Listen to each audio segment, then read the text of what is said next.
Sayın Öcalan 27 Şubat tarihinde Barış ve Demokratik Toplum çağrısını gerçekleştirmiş oldu ve bunun hemen ardından çok kısa bir süre sonra PKK Kongresi'ni topladı ve PKK'nın örgütsel yapısının ve silahlı mücadelenin sonlandırılmasına karar verdi. Ve çok hızlı bir şekilde de geçtiğimiz ay içerisinde Süleymaniye'de bir törenle birlikte silah bırakma eylemi gerçekleştirilmiş oldu. Bu elbette içinden geçtiğimiz süreç bakımından önemli bir noktaya işaret ediyor. Devlet silah bırakma anına ilişkin oldukça farklı bir şey düşünmüştü aslında. Bir teslimiyet görüntüsü yaratmak istemişti. Uzunca bir süre kendi basın yayın araçları aracılığıyla bunun da propagandasını gerçekleştirmişti. Ancak Kürt Özgürlük Hareketi bakımından son derece tarihsel bir mekanda ve Sehozat'ın öncülüğünde oldukça ciddiyetli ve gerillanın vakur duruşuyla birlikte bir siyasal eylem biçiminde gerçekleşmiş oldu silah bırakma töreni ve dolayısıyla devletin yaratmak istediği bir teslimiyet görüntüsünden ziyade Kürt sorununun çözümü konusunda son derece ciddiyetli ve ısrarlı, kararlı bir yaklaşımın ifadesi oldu bu. Ancak tüm bu süreç, yani Ekim ayından bugüne kadar gelen süreç Sayın Öcalan'ın inisiyatifinde ancak tek taraflı bir biçimde gerçekleşmiş oldu. Devlet tarafından atılan herhangi bir adım söz konusu değil. Bizim bakımımızdan dikkat çekici kısım bu. Önümüzdeki dönem bakımından değiştirilmesi gereken mesele bu. Kürt sorununun çözümü konusunda henüz herhangi bir adım atılmış durumda değil. Sömürgeci politika devam ediyor. Kürdistan'ın pek çok parçasında işgal politikası devam ediyor. Tutsaklar, başta hasta tutsaklar olmak üzere tüm siyasi tutsaklar halen cezaevinde. Terörle mücadele kanunu devam ediyor, varlığını sürdürüyor. İşçi grevlerinin yasaklanması devam ediyor. Dolayısıyla politik özgürlük mücadelesi aynı biçimde devam etmek zorunda. Çünkü Kürt sorunun çözümü konusunda devlet tarafından atılmış herhangi bir adım söz konusu değil. Şimdi Kürt sorunun çözümü de tıpkı diğer toplumsal mücadele alanlarında meclisin, parlamentonun nasıl bir önemi varsa elbette meclisin de ve mecliste kurulan bir komisyonun bir önemi var. Ama esas da bu komisyonun nasıl bir süreçle ilerleyeceği sokakta yürütülecek politikayla belirlenecektir. Dolayısıyla tek başına bu süreci meclise havale etmek doğru bir yaklaşım değil. Çünkü mecliste kurulacak komisyonun karar alma süreçleri, partilerin temsiliyet düzeyi baktığımızda bugünkü AKP-MHP temsiliyetine benzer bir temsiliyet durumu söz konusu. Dolayısıyla tüm toplumsal güçlerin Kürt sorununun çözümü bakımından mutlaka politik mücadeleyi yükseltmesi gerekir. Yoksa bu kurulacak komisyon son derece şekli bir komisyon olarak kalabilir. Özne olan çeşitli demokratik kitle örgütleriyle kuracağı temaslar ve halkların, ezilenlerin mücadelesinin bu komisyon çalışmasını belirleme biçimi çok kritik bir noktada duracak.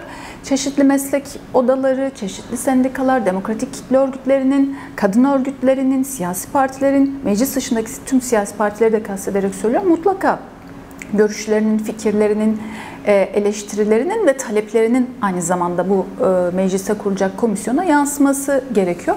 Tarihteki diğer ülke deneyimlerine de baktığımız zaman mutlaka bu komisyonlar aracılığıyla bir adalet, hakikat ve yüzleşme süreçlerinin de gerçekleşmesi gerekiyor. Çünkü geride kalan 52 yıllık dönem aynı zamanda devlet eliyle gerçekleşen çok sayıda katliamın faillerinin yargılanmadığı ve açığa çıkartılmadığı bir dönem. Dolayısıyla tüm suçlar, devletin tüm suçlarının aynı zamanda bu komisyon aracılığıyla açığa çıkması, kamuoyuyla paylaşılması ve faillerinin de yargılanması gerekir. Geride kalan dönem içerisinde çeşitli katliamlar gerçekleşti. Roboski katliamı, Suruç katliamı, 10 Ekim Gar katliamı, bunlardan başlıcaları.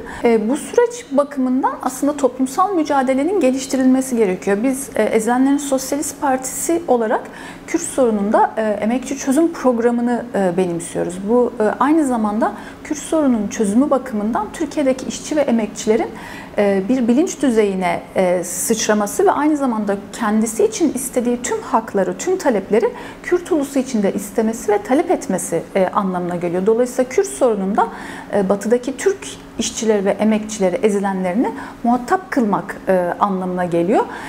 Kürt sorununda sınıfsal bir perspektifle bir çözüm geliştirilemezse esas da sadece yürütülecek müzakerelerle, İmralı'da yapılacak görüşmelerle ya da tek başına mecliste kurulacak komisyonla Kürt sorununun çözümü konusunda herhangi bir gelişim izleme ihtimalimiz söz konusu değil. Burada toplumsal mücadeleyi büyütmek, yükseltmek, çeşitli talepleri konusunda ısrarcı olmak ve bunun mücadelesini yürütmek gerekiyor. Şimdi AKP-MHP rejiminin temel stratejisi Kürt ulusunun talepleri ve haklarıyla Türkiye'deki, batıdaki işçi ve emekçilerin vereceği mücadelenin birleşmesinin önüne geçmek. Türkiye'nin, Türk faşist rejiminin planı, stratejisi bu. Emperyalistlerin Kürt Özgürlük Hareketi'nin bütünü bakımından da emperyalist ve siyonist bir plana Orta Doğu'da Kürt Özgürlük Hareketi'nin entegre edilmesi. Bu iki plan birbiriyle paralel, bir gerçeğin iki farklı yüzü gibi görünüyor. Yani emperyalist, siyonist, emperyalist bloklar nasıl Kürt hareketini böyle tasfiye etmek istiyorsa, Türkiye devleti de Kürt hareketini, kuzeydeki Kürt hareketini özellikle bu biçimiyle teslim almak istiyor. O nedenle emekçi çözüm perspektifi olarak, programatik olarak ortaya koyduğumuz ve az önce sıraladığım tüm taleplerin sokakta savunulması ve birleşik mücadele hattının geliştirilmesi bu bakımdan çok önemli. Kürt sorunun çözümü bakımından çeşitli programlar, çeşitli politikalar var. Dolayısıyla bu süreç içerisinde eleştirel konumlanmak ya da sürece dair eleştirilerin olması da çok meşru bir şey. Ezilenlerin Sosyalist Partisi olarak bizim de bazı bakımlardan doğru bulmadığımız, eleştirdiğimiz şeyler var. Ama bu Kürt ulusunun en ufak bir hak kazanımı söz konusu olduğunda bu taleplerin gerisinde kalmak, uzakta durmak, beklemek anlamına gelebilecek bir durum söz konusu değil. Bu talepleri aksine daha fazla güçlendirmemiz gerekiyor ve faşizme karşı mücadeleyi Kürt ulusunun tüm ulusal kolektif haklarını sahiplenerek gerçekleştirebiliriz. Geride kalarak, süreci sadece eleştirerek, bekleyerek ya da faşist bir yönetim biçiminin demokratikleşmesini, kendi kendine demokratikleşmesini bekleyerek yapamayız. Kaldı ki zaten faşist bir rejim demokratik anlamda bir dönüşüm sağlayamaz. Ancak işçiler, emekçiler, ezilen tüm halklar birlikte bir mücadeleyi büyütür, bir baskı kurarsa faşizm yenilebilir. Dolayısıyla böyle bir perspektifle baktığımız için bu süreç içerisinde beklemede kalmak ya da çeşitli sosyal şöven bakış açısıyla bu sürecin dışında durmak doğru bir konumlanış değil. Her koşulda Kürt ulusunun tüm haklarını, tüm mücadelesini desteklemek, arkasında olmak, bunun toplumsal tüm mücadele alanlarında savunusunu yapmak gerekiyor. Aynı zamanda bir politik özgürlük mücadelesini yükseltmek ve faşist rejim üzerinde baskı kurma zamanı. Dolayısıyla politik özgürlük mücadelesinin oluşturan tüm haklar konusunda daha fazla bir mücadeleci program ve pratik içerisinde olmamız gerekiyor. Terörle mücadelenin kaldırılması, tutsakların serbest bırakılması, cezaevinde idare ve gözlem kurullarının lağvedilmesi, söz, basın, propaganda, örgütlenme özgürlüğünün kazanılması, işçi grevleri üzerindeki yasakların ortadan kaldırılması mücadelesini yürütmek ve Kürt ulusunun temel hak mücadelesiyle batıdaki işçi sınıfı ve emekçilerin mücadelesini mutlaka birleştirmek gerekiyor.